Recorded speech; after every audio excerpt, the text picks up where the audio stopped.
નમસ્તે મિત્રો, આજે આપણે ચેન્જ ધ વોઇસનો બીજો ભાગ જોઈએ. તો ચેન્જ ધ વોઇસ એક લોગો ચેપ્ટર છે, એટલે લોગોમાંથી આપણે એના 2-3 ભાગ કરી શકીએ. તો ચેન્જ ધ વોઇસ એટલે એક્ટિવ વોઇસ હોય તો પેસિવ વોઇસ કરવો. હવે કાલે આપણે શીખ્યા કે ભાઈ એક્ટિવ વોઇસ એટલે શું? તો કર્તરી વાક્ય રચના કે જેની અંદર કર્તાનું મહત્વ છે, અને પેસિવ વોઇસ એટલે કર્મની વાક્ય રચના જેની અંદર કર્મનું મહત્વ છે. આપણે એમ કહીએ કે કર્મ ને આગળ મૂકી વાક્ય બનાવીએ. તો આપણે કાલે શીખ્યા હતા કે ભાઈ અહીં એક વાક્ય આપણે લખીએ કે રાહુલ wrote a letter.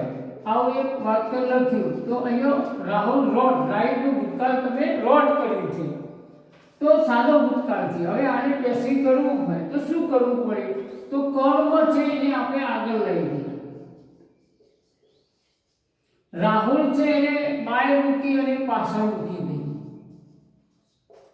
હવે wrote છે એનું પાસ્ટ પાર્ટિસિપલ રિટર્ન થાય, અને આ સાદા ભૂતકાળમાં છે એટલે ટુ બી નું સાદો ભૂતકાળનું રૂપ was અથવા were.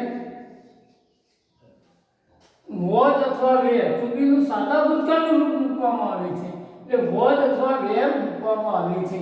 એ લેટર ત્રીજો પુરુષ એકવચન ઈટ કહેવાય, એટલે અહીંયા આપણે was મૂકીશું. મિત્રો, આ રીતે કર્મ આગળ મૂક્યું, કર્તા પાછળ મૂક્યું, એના આગળ બાય મૂકવું પડે. હવે આ ટુ બી પ્લસ પાસ્ટ પાર્ટિસિપલ, ટુ બી મૂકવાનું, હવે એનું રૂપ મૂકવાનું, અને પાસ્ટ પાર્ટિસિપલ એટલે ભૂત કૃદંત મૂકો એટલે વાક્ય પેસિવ થઈ જાય. હવે આમાં કર્તાનું મહત્વ હતું કે ભાઈ રાહુલે પત્ર લખ્યું. કોણે પત્ર લખ્યો? રાહુલ. તો રાહુલ એ કર્તા છે, અને લેટર શું લખ્યું? તો લેટર લખ્યું. તો લેટર તમે આગળ મૂકી એટલે કે કર્મનું મહત્વ વધારે છે. તો આ રીતે પેસિવ વાક્ય રચના વપરાય છે. હવે આપણે આજે જે શીખીએ, આપણે આ થોડું પુનરાવર્તન કરીએ. હવે આજે આપણે જે શીખવાના છીએ એ બીજો ભાગ, એની અંદર તમે જુઓ કે he gave me a pen. મિત્રો, અંગ્રેજીમાં બે ક્રિયાપદોના પ્રકાર છે: ટ્રાન્ઝિટિવ વર્બ,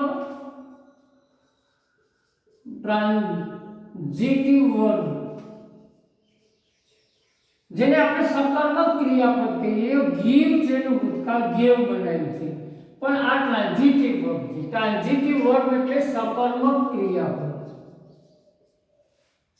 હવે આને કર્મ હોય જ, કર્મ ના હોય તો એવું ચાલશે નહીં. અને ઇન્ટ્રાન્ઝિટિવ એટલે અકર્મક ક્રિયાપદ. ઇન્ટ્રાન્ઝિટિવ નું ગુજરાતી આપણે અકર્મક ક્રિયાપદ કરીએ.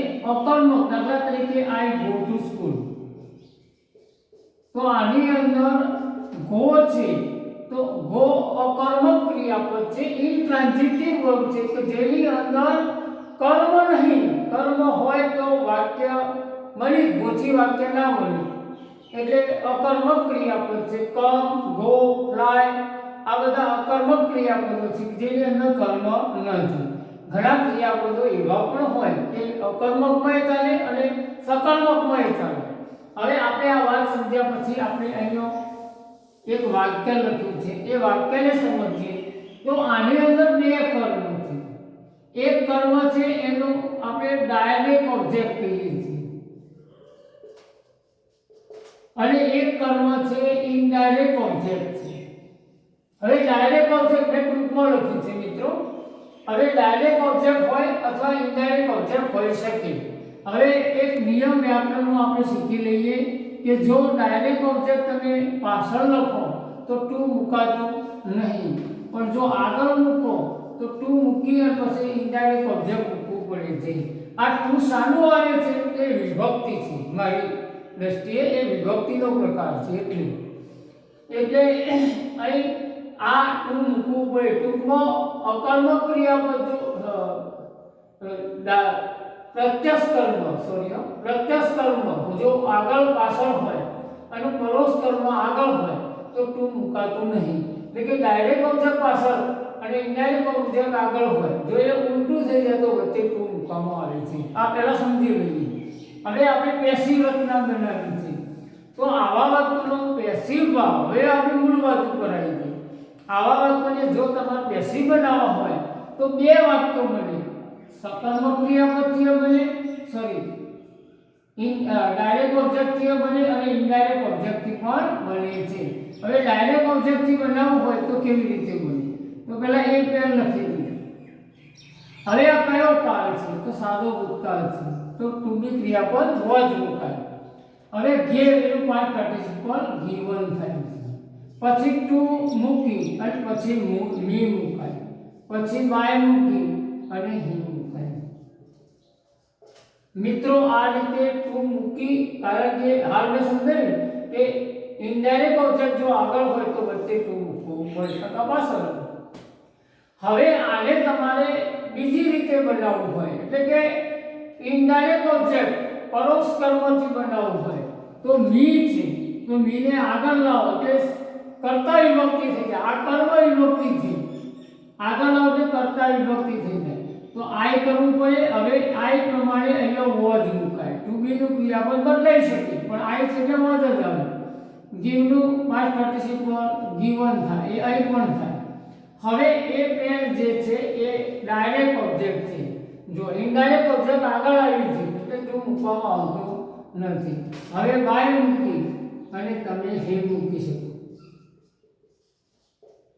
એટલે મારો કહેવાનો ભાવાર્થ એવો છે કે જો વાક્યમાં ડાયરેક્ટ ઓબ્જેક્ટ અને ઇનડાયરેક્ટ ઓબ્જેક્ટ આપેલા હોય, બે હોય તો બે પેસિવ બની શકે. આ રીતે બે પેસિવ બનાવવામાં આવે છે, બરાબર. બાકીના નિયમો એમના એમ લાગુ પડે, ફક્ત આ ઇનડાયરેક્ટ ઓબ્જેક્ટ પાછળ આવે તો ટુ મુકાય. આટલું ધ્યાન રાખવું, બરાબર.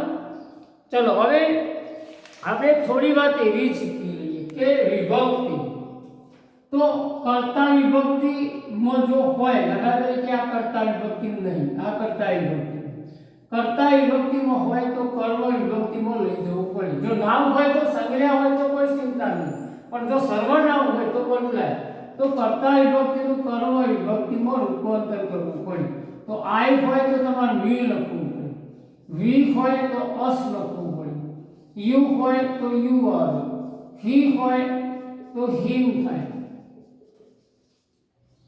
સી હોય તો હર થાય, ઈટ હોય તો ઈટ થાય અને ધે હોય તો ધેમ થાય છે. ટૂંકમાં હું તમને એક વાત એ શીખવાડવા માંગુ છું કે જો વાક્યમાં કર્તામાં આ હોય, બરાબર, તો કર્મમાં લઈ જાઓ ત્યારે તમારે આ મૂકવા પડે, એટલે વિભક્તિ બદલાય છે. અને જો કર્મમાં આ હોય તો કર્તામાં લાવો ત્યારે તમારે આ ચેન્જ કરવું પડે છે. આ ખાસ ધ્યાન રાખજો મિત્રો, બરાબર. અને એ અગત્યનું પણ છે, વાક્ય જ્યારે બનાવો ત્યારે તમારે આ ખાસ ધ્યાન રાખવું પડે છે.